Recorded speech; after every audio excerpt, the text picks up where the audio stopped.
हाय दोस्तों, आप सबका स्वागत है आपके YouTube चैनल भूतों की अनसुनी कहानियां।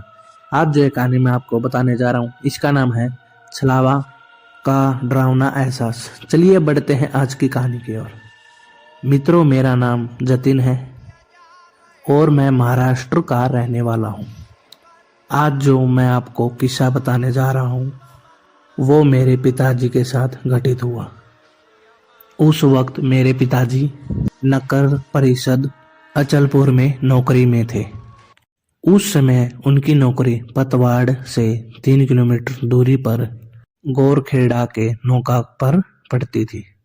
गाड़ी का जमाना न होने के कारण पिताजी साइकिल से आना जाना करते थे।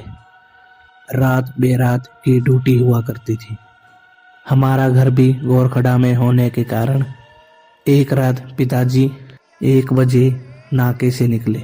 संतरे के 2 बगीचे थे। रास्ते पर 2 लाइटें थी। नाके पर पहुंचे और उन्हें 20-30 मीटर पर के अंतर पर उन्हें एक बस दिखाई दी। वो बस वहां नाके पर रुकी और उस ड्राइवर ने कंडक्टर को नीचे उतरकर देखने को कहा कि कोई नाके पर है या नहीं। मेरे पिताजी को देखकर सुकून मिला कि चलो कोई तो बस आई।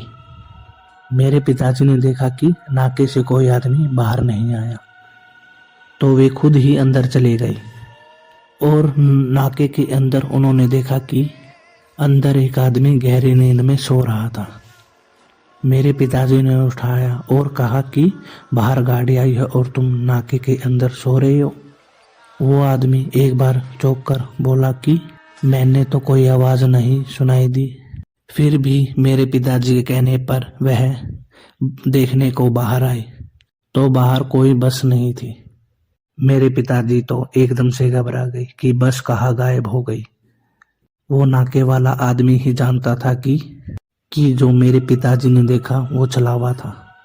नाके वाले ने सिर्फ ये कहा कि तुम गांव वालों से पूछ लेना, वह लोग तुम्हें सब कुछ बता देंगे। अगले दिन सुबह मेरे पिताजी ने एक गांव वाले किसान से पूछा। रात 1 बजे मुझे सवारियों से भरी बस दिखाई दी और थोड़ी देर बाद वो गायब हो गई। तो उस गांव वाले ने बताया, आज से 5 साल पहले इसी नाके पर एक दुर्घटना हुई थी। बस दुर्घटना हुई थी जिसमें कंडक्टर समेत और ड्राइवर समेत 30 से 35 यात्री मारे गए थे। तब से अब तक कई लोगों को उस बस समेत ड्राइवर कंडक्टर छलावा नजर आता है। मेरे पिताजी यह सुनकर काफी घबरा गए। उसके बाद उन्हें वह बस कभी नजर नहीं आई। वो आज भी हमको इस किस्से के बारे में बताते हैं तो हमें बहुत ज्यादा भय महसूस होता है। और ऐसी ही कहानी को सुनने के लिए हमारे चैनल को सब्सक्राइब करें। धन्यवाद।